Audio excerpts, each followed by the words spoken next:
Boa noite. É com muito prazer que a gente inicia mais uma live do nosso grupo Viver Melhor. Lembrando a vocês que o grupo Viver Melhor é um grupo formado por duas geriatras, que sou eu, Isadora Cruzara, e a Juliana Junqueira, e a neuropsicóloga Rejane.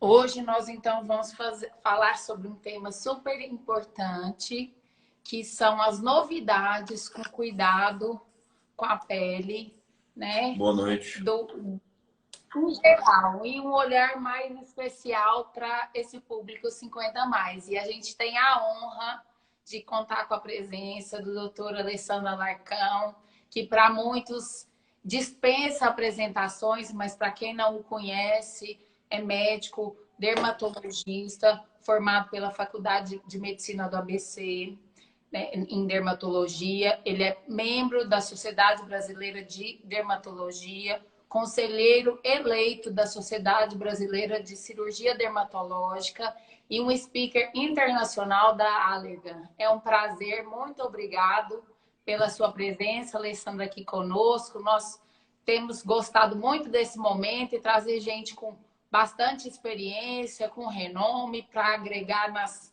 dúvidas de quem nos assiste. É um prazer ter você aqui conosco. Isadora e Juliana, o prazer é meu. Sempre que eu puder ajudar, eu estou à disposição. Quando vocês quiserem começar. Sim, a gente achou muito importante esse tema, né? E essa oportunidade de estarmos com você hoje, exatamente pela questão da importância da autoestima na saúde da pessoa sênior, né? E a questão da autoestima na saúde global. E aí, ninguém melhor para falar em autoestima do que um dermatologista. E aí a gente queria aproveitar esse momento para poder explorar o seu conhecimento e para trazer um pouco dos benefícios que você tem feito pelos pacientes, por esse público 50 a mais, principalmente. O que acontece é que realmente depois de 45, 50 anos, a nossa pele modifica um pouco, né? Tanto pelas alterações hormonais, existe uma perda de elastina e de colágeno, uma perda de hidratação. Isso, consequentemente, leva a uma flacidez, que hoje eu acho que é a principal queixa no consultório. E realmente a paciente chega com autoestima baixa, né? Justamente a gente consegue, hoje, através dos tratamentos modernos, tanto de medicações biorais, uso tópicos e tecnologias, trazer um resultado extremamente natural. É o que eu falo para todos os meus pacientes. O chique é você estar bem, mas sem ninguém saber o que você fez. Também você fazer os exageros, a gente tem que tomar cuidado, né? O que a gente está vendo aí por aí. E pensar principalmente na saúde da pele, né? Que a gente, quando está bem, o corpo está bem, a parte hormonal está totalmente adequada, a pele, consequentemente, vai transparecer que está muito melhor. E, consequentemente, a pessoa vai ter uma alegria de viver, vai melhorar a questão da autoestima, melhora... inclusive, existem estudos, depois a gente pode falar um pouquinho, existem estudos em relação até a toxina botulínica, que o pessoal conhece como Botox, que a aplicação do Botox, a gente achava que a pessoa melhorava a questão da autoestima, melhorava a percepção de quadros eventualmente até leves, depressivos, só pela aplicação, pela melhora da autoestima. Mas hoje a gente sabe que, inclusive, tem trabalhos mostrando que realmente melhoram quadros depressivos por alterações químicas mesmo. Então, realmente, a dermatologia está avançando, a dermatologia mudou nesses últimos 20 anos, trazendo para os pacientes o que tem de realmente mais moderno. E a gente não pode esquecer também da prevenção das doenças de pele, principalmente em relação ao câncer de pele, né? Porque o sol, que é o principal dano para a pele, além da poluição, dos radicais livres, da luz visível, que hoje a gente sabe que é muito importante para a formação de manchas, mas a gente sabe que o sol ele tem um poder acumulativo. Então, principalmente aquele sol que você tomou do 0 até os 20 anos de idade, ele vai levar danos depois que você tem 45, 50, 60 anos. E esses danos, além da perda que eu comentei vocês, dessa quebra de colágeno, quebra de elastina, a gente tem que pensar em relação aos cânceres de pele, né? O câncer de pele é o câncer mais frequente na população mundial. Dentre os cânceres de pele, o mais frequente é o carcinoma basocelular, que normalmente é uma lesão que, se diagnosticada precocemente, o tratamento é cura de 100% dos casos. E a gente também tem os casos mais graves, como o carcinoma espinocelular, começa com aquelas lesões de queratose clínicas, lesões que começam a ficar vermelhinhas do rosto, e você passa a mão, parece que tem uma espinhazinha. É importante, aquelas lesões que não cicatrizam rapidamente, procurar um dermatologista. E o mais grave, que é o melanoma, que ele pode aparecer o que a gente chama de novo, ou seja, a partir de nenhuma lesão ele aparece, ou a partir de alguns névoos, principalmente os névoos melocíticos. O que é névoos? São as pintas. Então, se você tem uma pinta que ela está mudando de característica, ela está crescendo, está ficando acima de 6 milímetros. O que é 6 milímetros? É a partezinha aqui da borracha ou da ponta da caneta Bic, por exemplo. Acima de 6 milímetros tem que tomar cuidado. Se ela muda de coloração, se ela tem várias cores, se a borda é irregular, se essa mancha é assimétrica, tem que procurar o dermatologista para fazer a avaliação. A importância do geriatra também, que o geriatra ele normalmente examina o corpo todo da paciente, e quando ele enxerga qualquer tipo de alteração, ele encaminha para o dermatologista para poder fazer um diagnóstico precoce.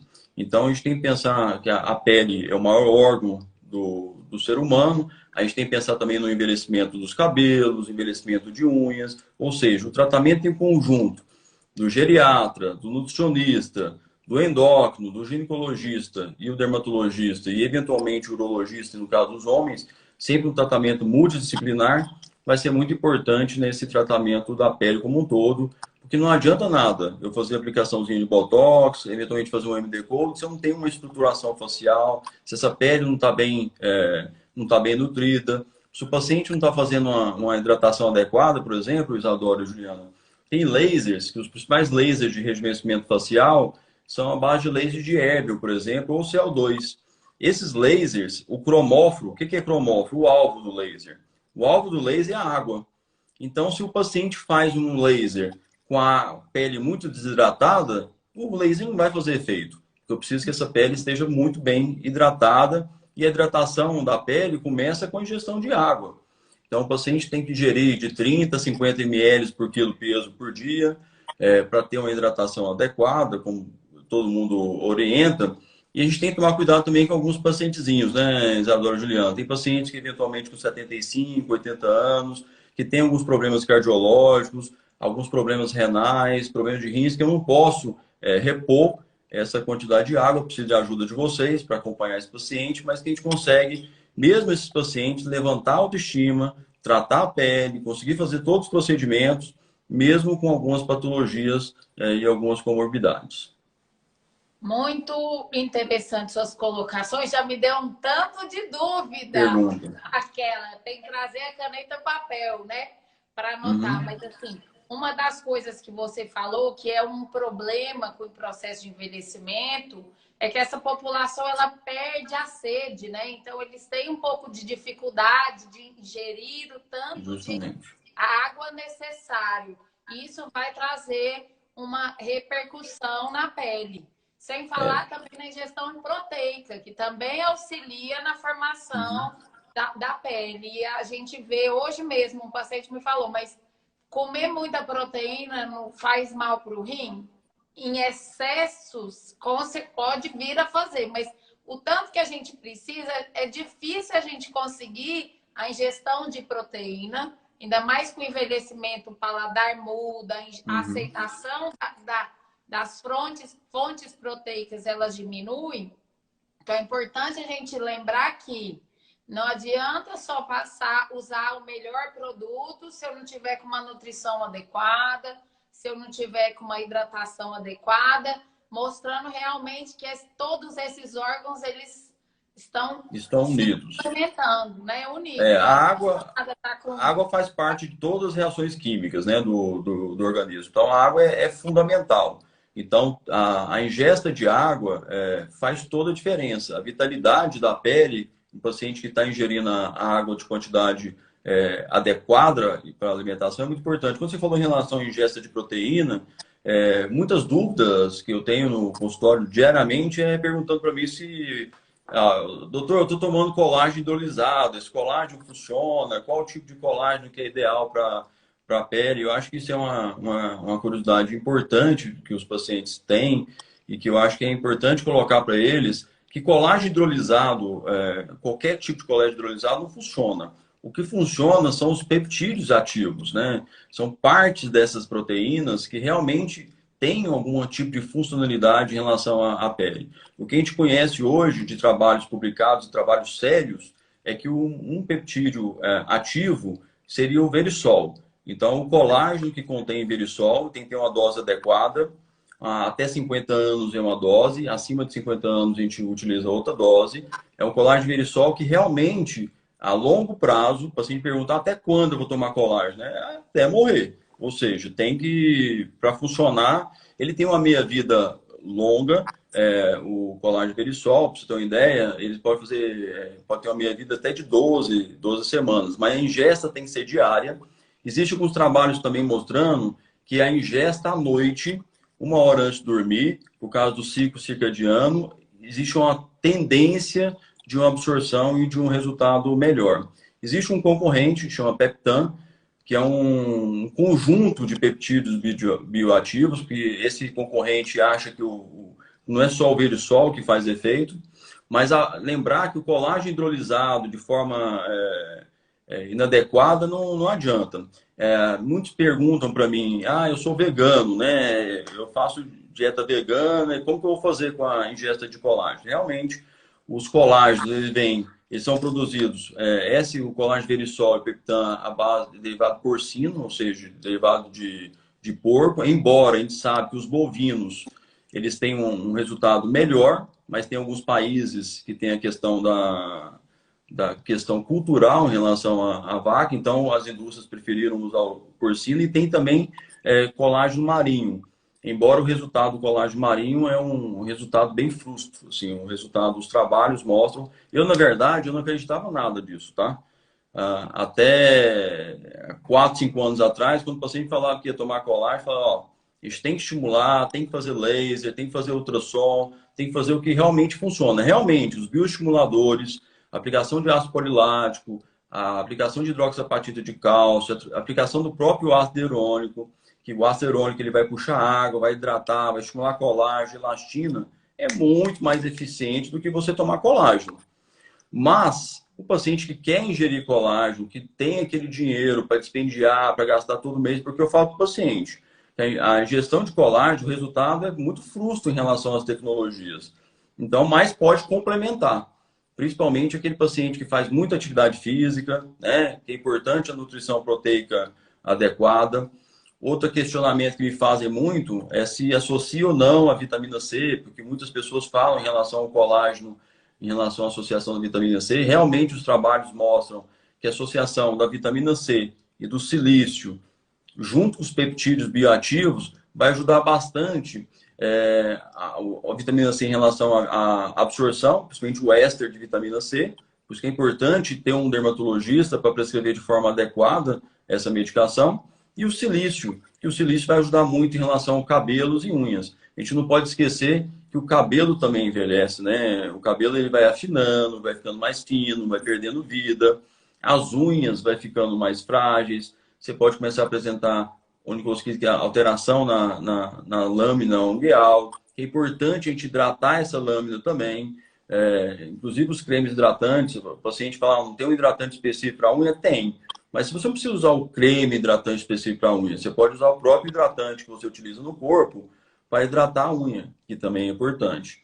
Então, essas dúvidas em relação à ingesta de colágeno, às vezes o paciente está gastando de forma desesperada e vai comprando tudo que vem na frente, justamente porque quer melhorar de forma rápida e acaba adquirindo produtos que muitas vezes não têm uma eficácia comprovada cientificamente. Então, hoje a gente preconiza prescrever o que tem realmente trabalhos, o que tem certificação comprovada, o que tem ciência atrás disso, para a gente poder realmente ter resultados efetivos. É igualzinho os procedimentos. Eu só faço procedimentos que têm já vários anos de trabalhos publicados, enfim.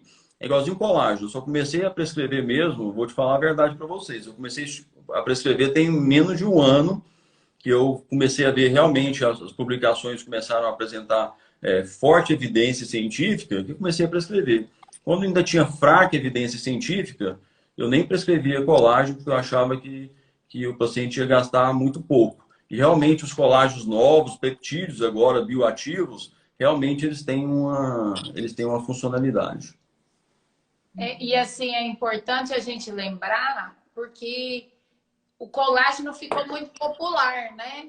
Então, Uhum. as pessoas acham que o colágeno que você usa para o cabelo funciona para o joelho, que funciona para a É diferente. articulação e para a pele, e a gente sabe que não é bem assim. Tem até uma pergunta aqui.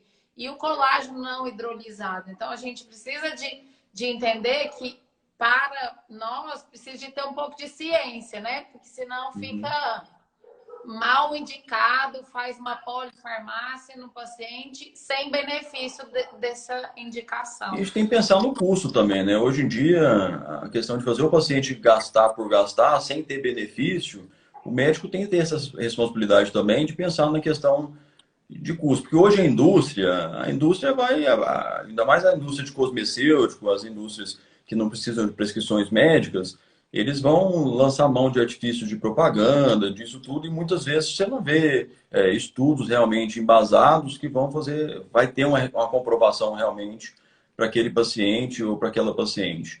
É, e é importante o paciente procurar usar um antioxidante adequado, ou seja, uma vitamina C que realmente tem penetração. O paciente pergunta, passar ácido hialurônico, tomar ácido hialurônico ou injetar ácido hialurônico, qual que tem melhor resultado? Logicamente, quando você injeta na pele, você vai ter um hidratação. O ácido hialurônico é hidrofílico, ele puxa água. Então, vai ter uma hidratação melhor. Tem os ácidos hialurônicos para fazer hidratação e tem ácido hialurônico para preencher, para sustentar a pele. Então, a gente tem vários tipos de ácido hialurônico, como tem vários tipos de peptídeos de colágeno, e por isso que é importante ter realmente um médico por trás, para a questão da segurança também para o paciente, porque tudo tem risco, né, Isadora? Juliana? Tudo para fazer desses procedimentos, todos têm riscos. Então, tem que ter um médico, porque se eventualmente tiver qualquer tipo de intercorrência, ou qualquer tipo de alergia, ou uma alteração vascular, o médico está ali justamente para poder reverter eventualmente qualquer tipo de complicação. Principalmente o idoso polimedicado, né? Que é a chance de ter É, uma interação indesejável, né? Às vezes um idoso que usa um anticoagulante, um antiagregante, né? Como o AS. Então, isso tudo tem que ser verificado antes do procedimento. Esses procedimentos minimamente invasivos, como é o caso da dermatologia, a maioria dos procedimentos minimamente invasivos, a gente não há necessidade, isso é uma curiosidade legal de falar para o pessoal, que não há necessidade de suspender nenhum tipo de anticoagulante. Até para fazer o mesmo anticoagulantes plenos, para fazer uma biópsia de pele, de um câncer de pele, a gente não suspende. Para fazer laser, para fazer MD-Coat, para fazer Botox, a gente não há necessidade de suspender, porque o dano, o trauma na pele é tão mínimo que, eventualmente, a gente, se suspender o anticoagulante, você vai correr um maior risco para o paciente. Então, você tem que colocar na balança o que realmente você tem que retirar. Logicamente, quando você vai fazer uma cirurgia de câncer de pele maior, você vai fazer um enxerto, vai rodar um retalho, a gente pede todo um parecer para o cardiologista ou para o geriatra, para poder realmente tirar aquela droga e, eventualmente, manter ali 7, 10 dias sem a droga e não correr nenhum tipo de risco, né? Alessandra, achei legal assim a abordagem, porque hoje em dia a gente tem batido muito na tecla de que a expectativa de quem passou dos 60 é passar dos 90, né? Uhum. E ainda a gente tem aquele mito, ou então aquela ideia daquela figura do idoso dentro de casa, né? Tudo Um mudou. idoso mais caseiro, que já não é mais a realidade. As idosas, elas estão jovens, né? Nem combinam com esse título de idoso mais. E ainda tem aquele mito. Vale a pena ou não fazer um procedimento? Tem resposta ou não tem? Se a gente pensar que a gente vai chegar aos 100 e a gente quer chegar lá plena, Uhum. maravilhosa, né? Comente um pouquinho do que tem de evidência, de que tem de novidade, Aí focando um pouquinho, vamos voltar um pouquinho para estética, para autoestima. Dá um quanto mais cedo, o quanto mais cedo eu começo a tratar o paciente, então os pacientes começam com 50 anos, 55 anos ou mais cedo, eu vou precisar intervir menos, né? Porque quanto mais cedo você começa a tratar, você vai estar prevenindo. Lembrar, por exemplo, que a toxina botulínica a gente usa mais para prevenir ruga do que para tratar ruga, que é uma dúvida frequente no consultório. Hoje em dia a gente não utiliza muito para tratar, a gente utiliza mais para prevenir ruga.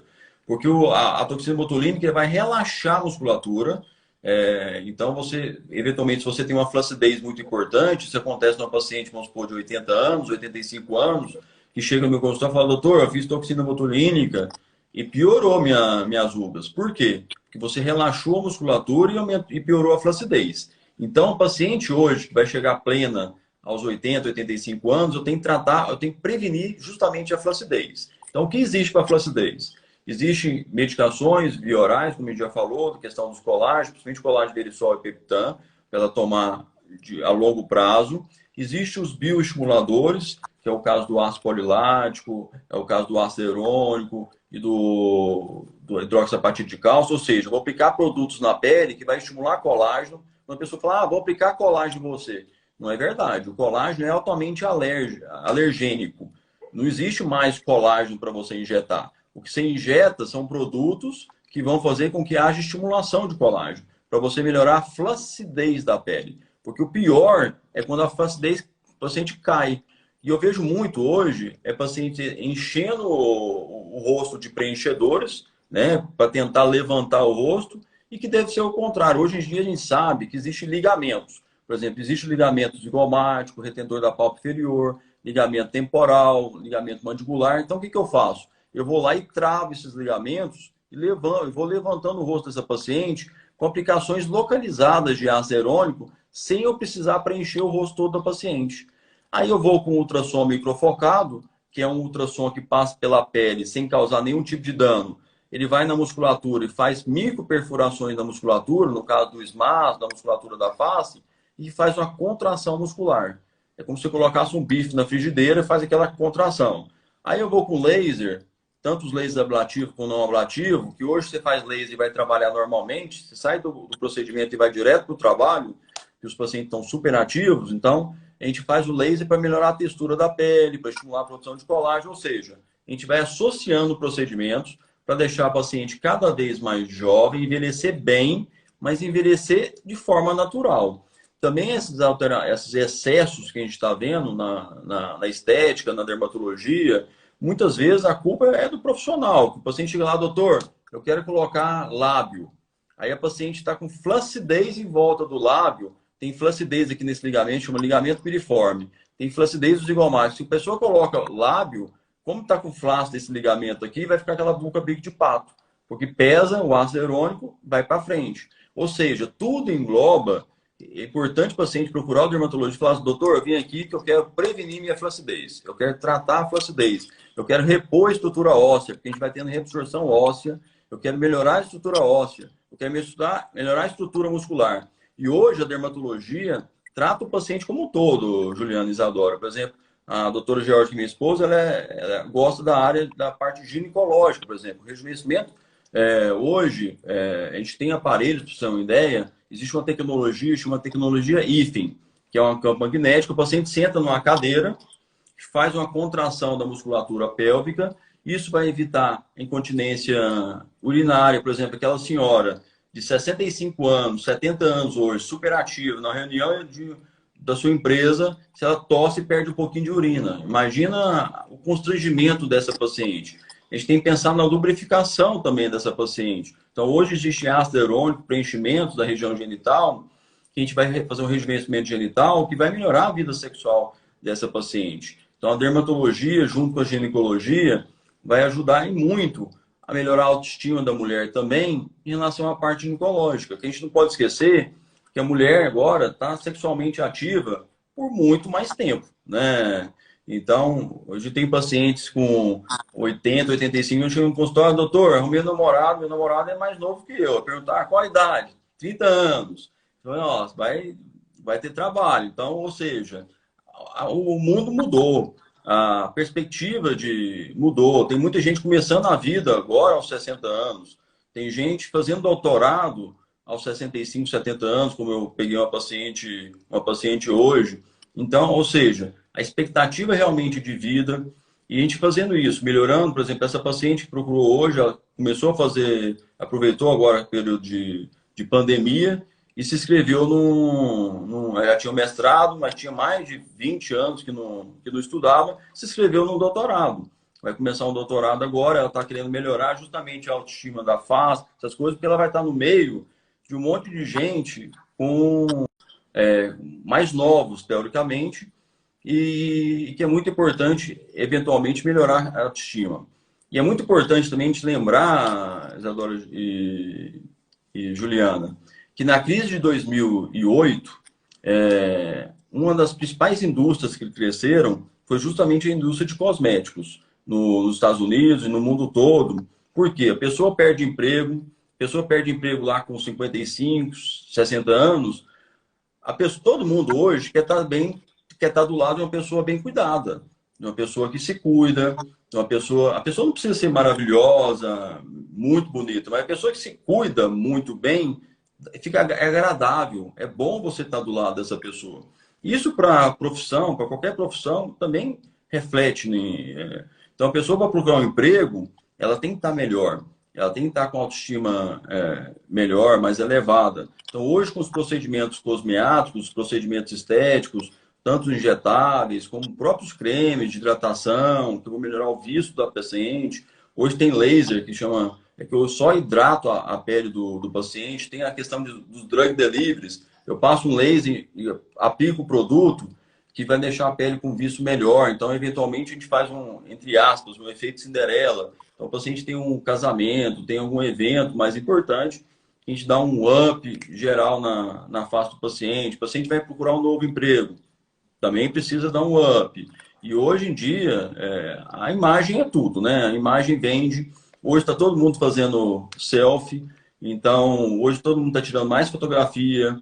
A questão da tecnologia do celular, está tirando mais fotos com os netos, está tirando mais fotos no próprio dia a dia, mesmo pandemia em casa, está se vendo demais no espelho, ou mais na foto, né? Porque antigamente a gente só se via no espelho, quando ia escovar os dentes e pentear o cabelo. Hoje em dia a gente se vê toda hora, né? Toda hora a gente está sendo forçado a apresentar a nossa imagem. E a imagem é tudo, a autoestima é tudo.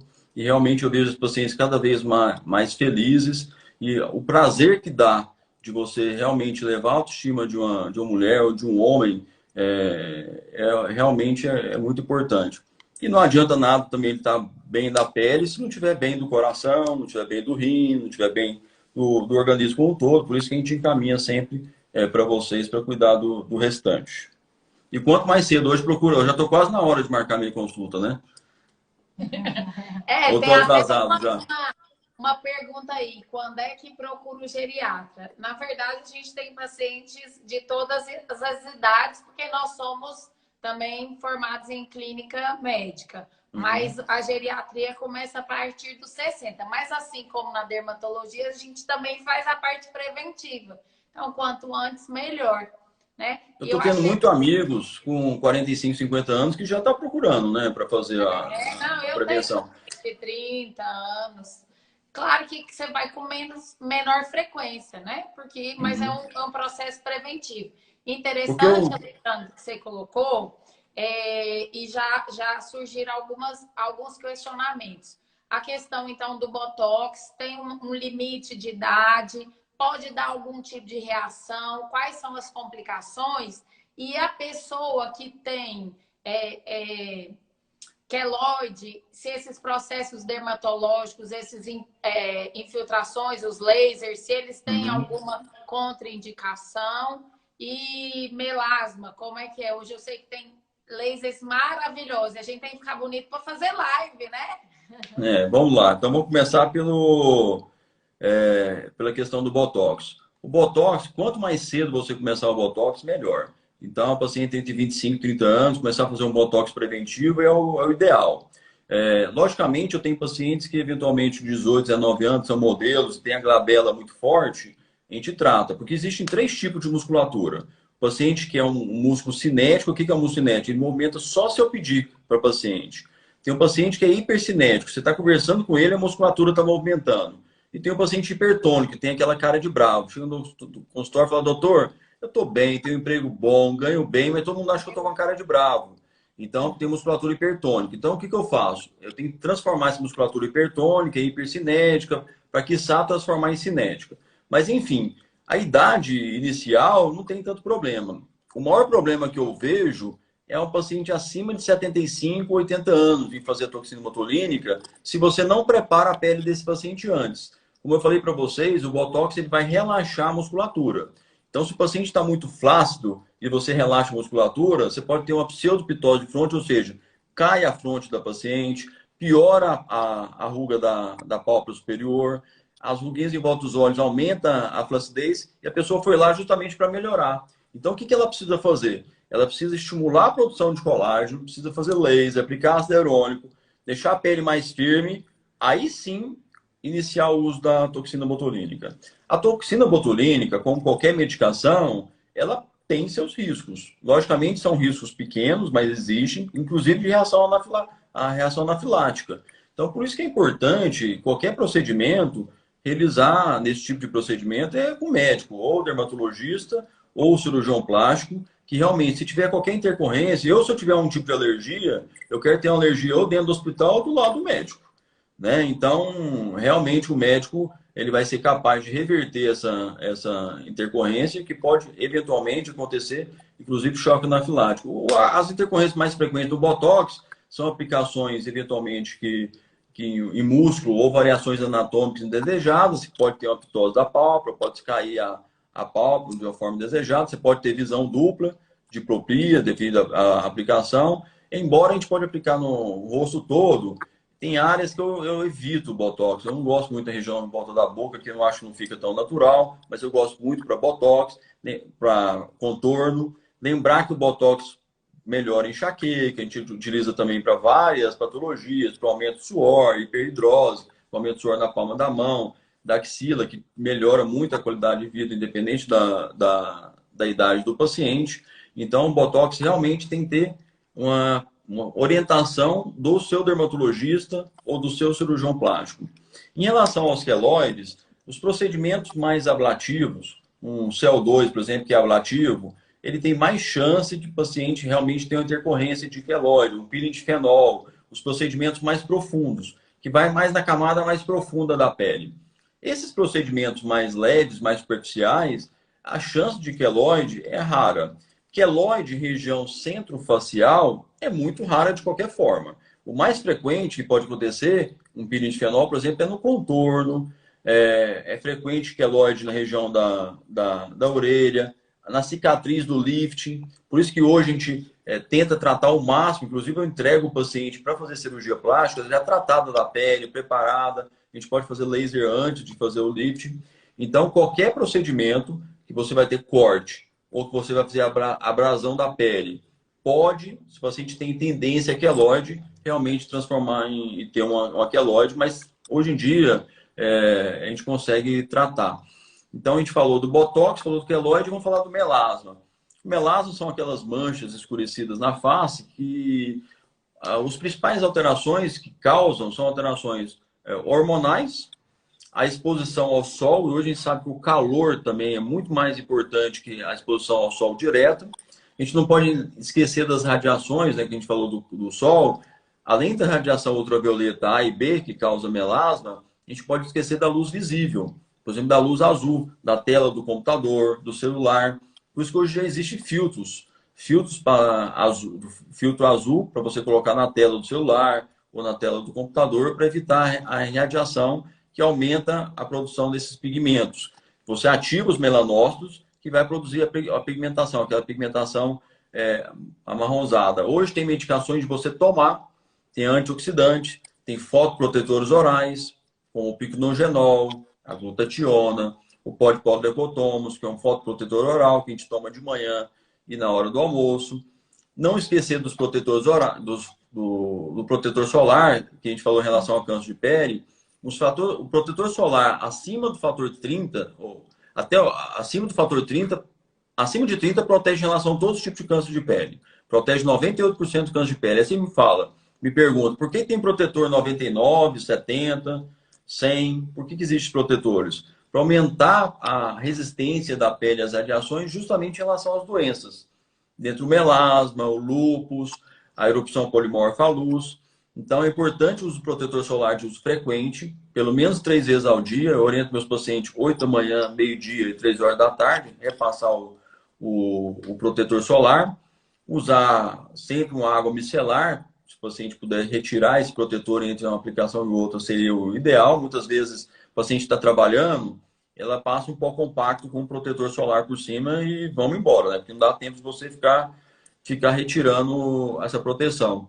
E tem, como você comentou, os lasers. Mas antes dos lasers, a gente não pode esquecer que tem procedimentos mais simples. Se o melasma for muito superficial, inicial, um simples peeling de ácido retinóico, você pode melhorar o melasma e não gastar com laser da moda, um laser dispendioso, né? O laser da moda, os lasers mais modernos, por exemplo, os lasers de picosegundos, que são os lasers mais modernos que existem, que a gente trabalha com ele. Eu já estou trabalhando há 3 anos com laser de picosegundos.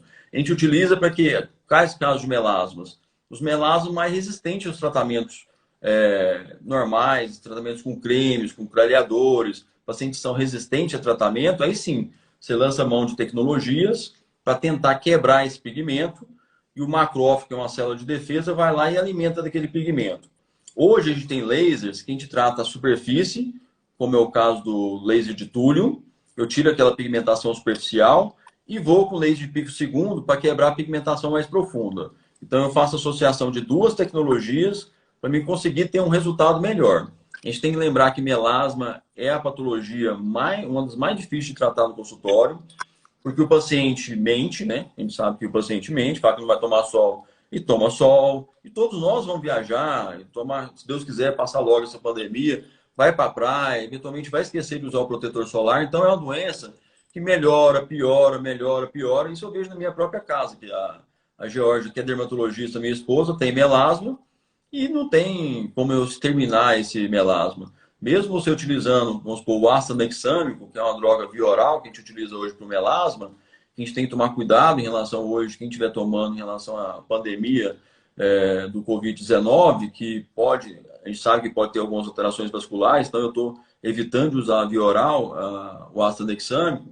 Mesmo com ácido tranexâmico, com laser de picosegundo, com os cremes mais modernos, que hoje tem clareadores ultra modernos, mesmo com esses clareadores, por causa das alterações hormonais, por causa do sol, por causa da radiação, são doenças que melhoram, pioram, melhoram, pioram. E eu falo que é um verdadeiro casamento com o dermatologista. É tratamento muitas vezes para o resto da vida, mas as pacientes pós-menopausas tendem a melhorar. Vocês já notaram isso já, né?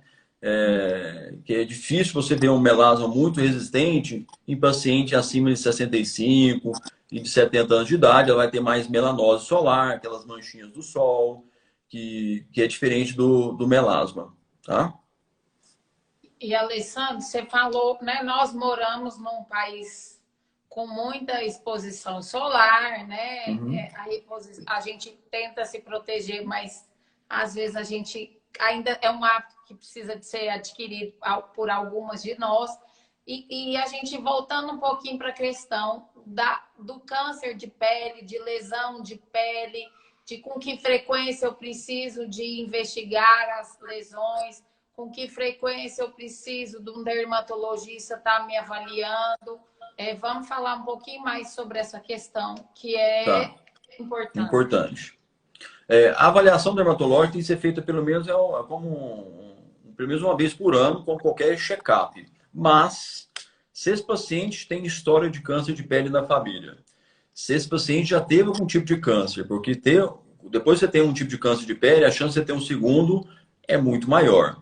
Se esse paciente tem uma alteração, uma mancha que está mudando de característica, uma lesão que está sangrando e não cicatriza sozinho.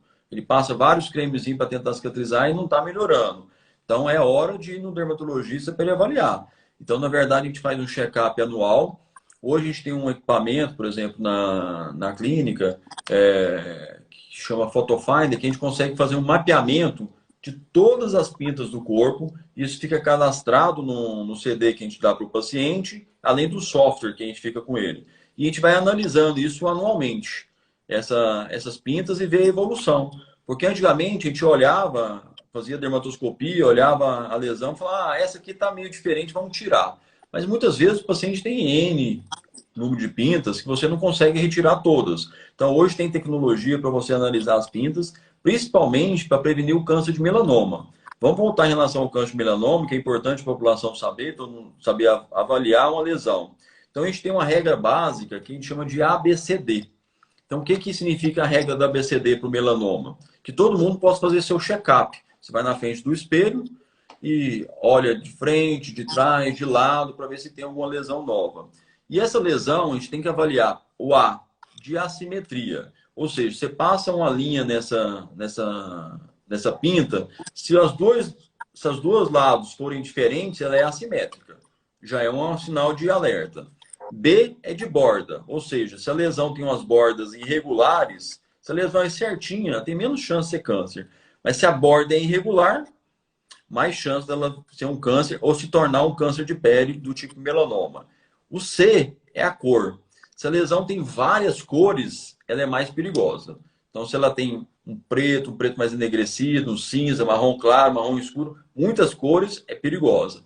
E D é de diâmetro. As lesões, os nebos acima de 0,6 milímetros, elas têm mais chance de tornar um melanoma.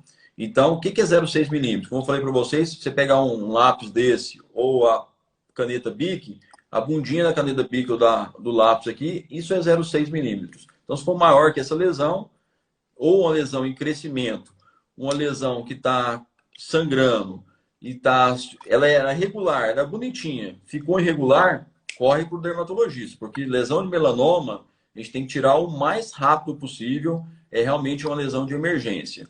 Em relação ao carcinoma basocelular, normalmente a gente vê uma lesão perolada, brilhante, principalmente na face, no nariz, e uma lesão frágil, que sangra com facilidade. Aí a gente tira, cura de 100%, os pacientes procurar logo.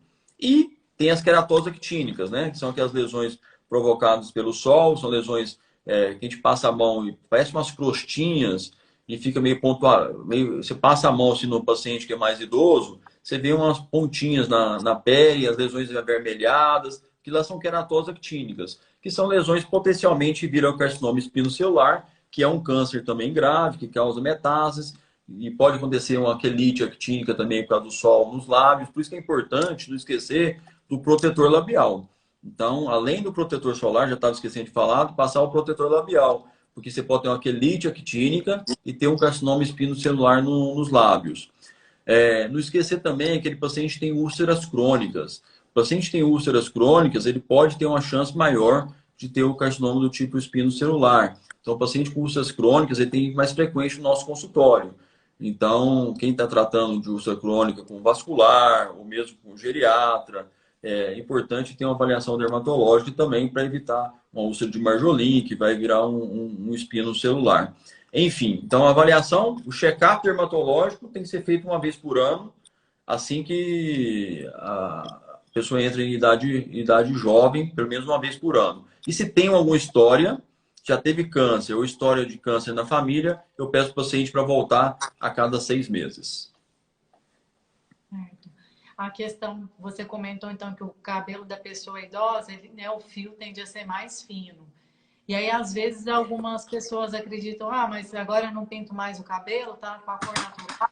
Não preciso adotar nenhum cuidado porque não tem química. Mas por essas características dele ser mais fino, o que você orienta de cuidado especial para o cabelo sênior? O cabelo, como a pele, a gente vai envelhecendo. E o cabelo vai ficando mais fino, mais delicado. Hoje tem medicações que eu consigo engrossar, medicações de uso tópico. Você vai engrossar, vai dar mais corpo, a fibra do cabelo vai ficar maior. A gente tem lasers, por exemplo, o laser de Erbil de 1550, que prolonga a fase anágena, que é a fase de crescimento do cabelo. Então, existe até um trabalho que quem inventou esse laser é o Rox Anderson, de Harvard, lá de Boston. E o que a gente nota é que muitas vezes a gente começa a fazer esse laser para crescimento capilar e o paciente começa a notar, ó, doutor, eu tinha muito cabelo branco e começou a melhorar um pouquinho o cabelo branco. Não é, porque você está revertendo o envelhecimento capilar, você está prolongando na fase anágena. A fase anágena, para o leigo, para as pessoas que estão assistindo, é a fase de crescimento do cabelo. Essa fase dura de 2 até 6 anos. Então, o que o laser faz? Ele vai fazer com que esse cabelo dure mais tempo. Em vez de ter uma idade de 2 anos, ele vai ter uma idade de 6 anos. Mais grosso, mais firme, para depois ele passar para a fase catágena e depois cair. Então é importante eu prolongar essa fase do cabelo, que eu vou deixar o cabelo com mais tonicidade. E é importante a nutrição também capilar. Então a ingesta de suplementos à base de silício, eu investigar essa tireoide do paciente, a ferritina, a questão da vitamina D, que a gente falou em relação ao sol, a importância de tomar o sol de 10 a 15 minutos, vocês devem sempre orientar os pacientes. Lembrar que hoje já tem trabalhos, e trabalhos muito bem feitos, demonstrando que não há necessidade de você deixar de passar o protetor solar para tomar o sol, para produzir a vitamina D. Isso é muito importante, que eu vejo ainda alguns médicos orientando tomar o sol sem o protetor solar. Isso não é o mais correto. A Sociedade Brasileira de Dermatologia já deixa isso bem claro, que a gente já tem muitos fundamentos e muito trabalho científico que não há necessidade, mas é importante a ativação da vitamina D, inclusive para a questão do cabelo. Então, a suplementação alimentar. E lembrar, a gente está falando em cabelo, muita gente se automedica em relação a cabelo. A gente não pode esquecer que tanto as hipovitaminoses, ou seja, baixa de vitamina da queda de cabelo e altera o cabelo, e as hipervitaminoses também da queda de cabelo. Ou seja, a gente tem que manter o paciente em equilíbrio.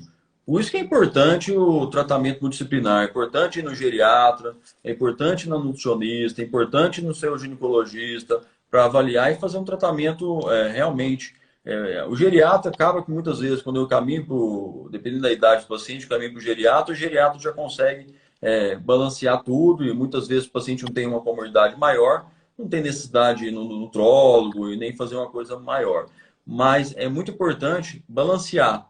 Então, o paciente tem que estar, vocês mais do que eu sabem, que o paciente tem que estar totalmente equilibrado. Também não adianta ingerir muita água ou pouca água. Tem que ser a quantidade adequada. O paciente, às vezes, tem história de hipertensão, tem história de insuficiência renal, não pode ingerir a quantidade de água que a gente tem necessidade, mas eu consigo, através de outros artifícios, com hidratação da pele, melhorar isso. Inclusive, no final, a gente pode deixar para o final, eu vi que a gente tem mais uns minutos aí, tem uns 3 minutos, deixar para o final, os pacientes, para quem quiser ficar aí, no final vou dar algumas dicas caseiras de máscara hidratante para face, que é bem legal, porque às vezes o paciente fala, doutor, época de pandemia, eu estou trabalhando menos, não tem como comprar esses cremes caros, mas hoje tem como a gente orientar alguns cremes de hidratação de forma fácil de fazer em casa e que o paciente vai gastar pouco. Então, é muito isso, é procurar otimizar o tratamento do paciente. Aproveitando então a deixa, né, porque nós temos poucos minutos para o final, falar um pouco da hidratação, porque a gente sabe que o processo de envelhecimento, ele tende a ter um ressecamento, isso traz uma coceira, né? O idoso às vezes reclama muito de coceira, de pele ressecada, de uma pele frágil, uma pele que se rompe com frequência. Então, como é que a gente pode melhorar essa hidratação aí tópica mesmo? Porque a gente já falou que é importante hidratar, é importante alimentar bem. E topicamente, como é que nós temos que fazer esse cuidado? Vamos começar pelo banho. Primeira coisa, a gente tem que lembrar que a gente tem um manto lipídico. A gente tem uma barreira de gordura que protege a pele. Aí o que acontece? Aí o pacientezinho vai lá e toma aquele banho em água super quente. Né? Quando você tem uma panela com gordura, o que você faz? Você vai lá e coloca na água quente. Então a água quente tira a gordura que protege a pele. Então o banho ele tem que ser de morno para frio, tem que ser muito rápido, né? Um banho não pode ser demorado. Evitar o uso de bucha. Não existe, não tem nenhuma indicação de ninguém tem que usar bucha, nem criança, nem adulto. Criança no pé, no máximo lá, igualzinho meus filhos, seus, né? Nossos que são meio atentados e sujam muito, tem que usar a bucha no pé. Mas bucha tira a gordura que protege a pele também. Então é muito importante o banho. Então, banho, lembrar, mesmo não só o paciente atópico, todos os pacientes, o banho tem que ser de morno para frio, bem rápido. e não usar bucha. Imediatamente após o banho, usar um hidratante prescrito pelo seu geriatra, pelo seu dermatologista.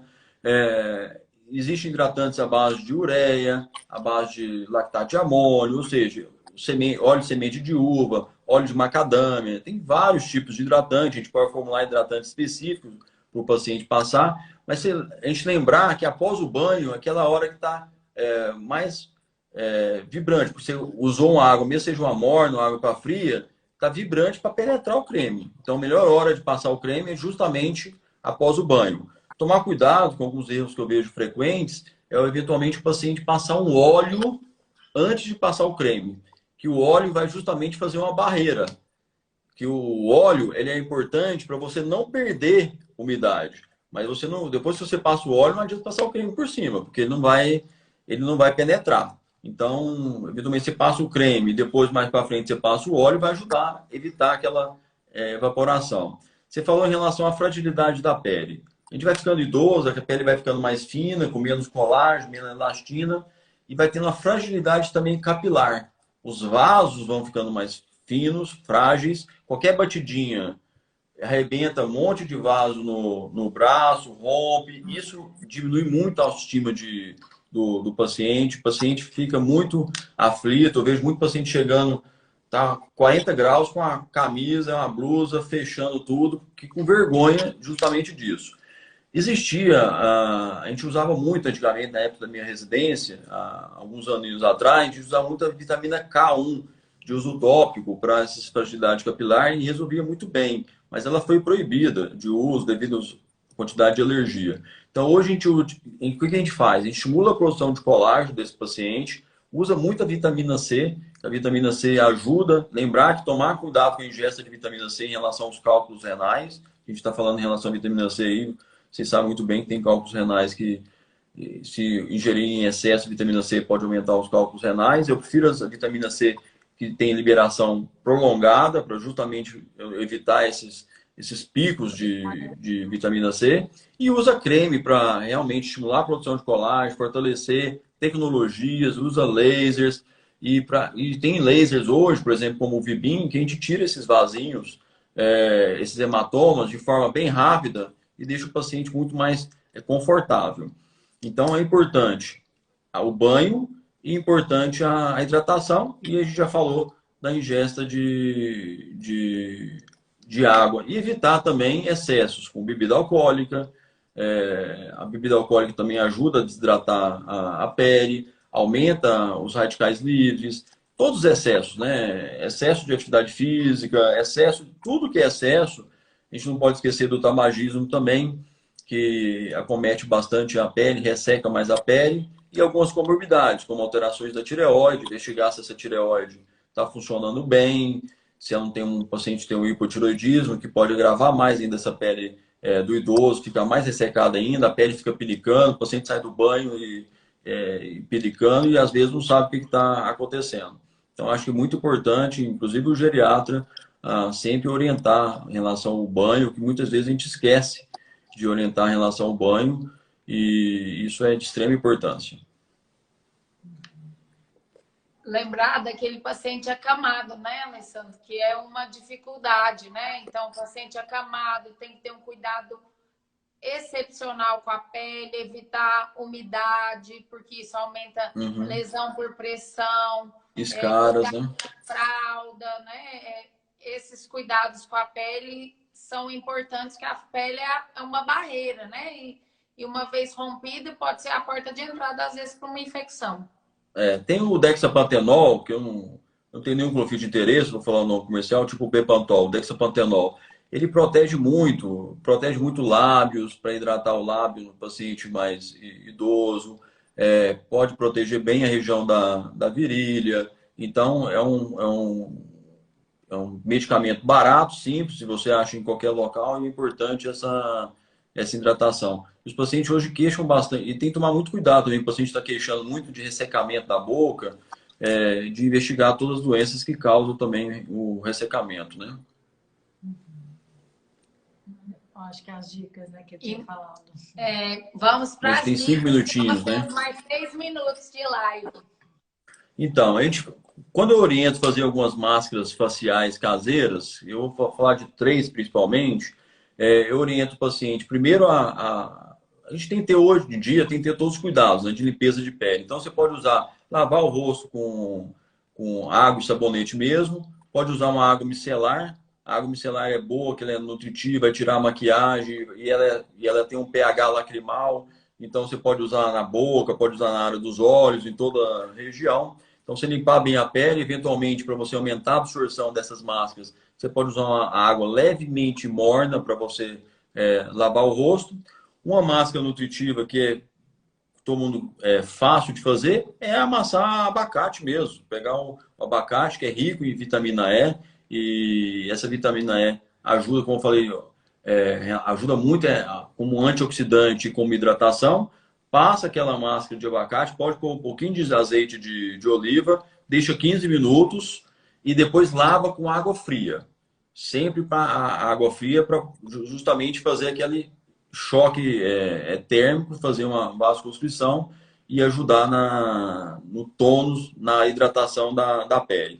Outro também que é muito legal, que muitos pacientes minhas fazem, mesmo as pacientes que compram os cremes mais caros que a gente pode ter, é o iogurte natural. Você pega uma colher de sopa de iogurte natural e pega uma colherzinha de chá e semente de erva doce. Semente de erva doce você compra em qualquer dessas lojas de produtos naturais, e a semente de erva doce é bem calmante, ela dura, ela e ajuda também na hidratação, que tem polifenóis. Então o iogurte você mistura com essa semente de erva doce, faz uma pasta, passa no rosto, deixa lá os seus 15 minutinhos também e depois enxágua com água, uma água mais fria para retirar o excesso, e você vai ver que a pele vai ficar bem mais nutrida. Uma última dica que é legal também, que é rica em vitamina C e B6, que é você pegar uma banana madura, amassar aquela banana, pega um pouquinho de creme de leite para você fazer uma pasta e fazer banana e creme de leite. E funciona, hein? Essas máscaras faciais, como eu falei no início, do relação ao colágeno, eu também não acreditava muito não, porque a gente acaba sendo muito cético durante a residência, a gente quer tudo comprovação científica, enfim. E realmente essas máscaras nutritivas ajudam os pacientes, e são máscaras que são baratas de fazer, são produtos que você tem em casa e realmente podem ajudar na hidratação. Ótimo, ótimo. Vários comentários. Nós vamos deixar a live salva lá na ESP. Nós temos novidade, o Grupo Viver Melhor agora tem um canal do YouTube, onde nós estamos colocando as lives lá também para participar. Em breve vamos ter também ao vivo no YouTube. Nós estamos ficando chique, né? Ó, Alessandro, queria agradecer demais você aqui. Realmente dicas maravilhosas. Nunca é tarde para começar a cuidar da pele, viu? Teve uma pergunta aqui da minha tia. Tia, tá na hora de cuidar, né? Tem que começar. Realmente. Eu tenho pacientezinha que começa com 90 anos, pra eu ter uma ideia. Então, 90 anos. A gente vai viver até os 120, então, se Deus uma hora quiser. tem que começar. Né? E parabéns pela iniciativa, parabéns pela exposição. Infelizmente, a gente teve que encerrar um pouquinho antes, né? Por causa de todo esse. Se Deus quiser, a gente vai passar logo essa questão da pandemia. Mas em breve, ano que vem, já está chegando aí a próxima. Com certeza. A próxima, né? Temos muitas novidades. E até Legal. nosso próximo evento, nós vamos continuar trazendo informações. O intuito do nosso grupo é trazer informações com qualidade, né? Do cuidado adequado, do cuidado com a pele, do cuidado desse idoso para que a gente viva mais e melhor. Né? Esse é o nosso intuito. Um grande abraço. Ok. Tchau. Um beijo para todo mundo e agradeço a todo mundo que participou. Quinta-feira da semana que vem nós temos mais lives. Espero todos vocês. Tá, eu estarei assistindo. Tchau, tchau. Um beijão. Tchau, tchau.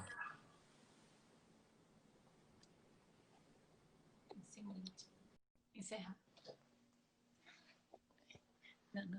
Encerrar.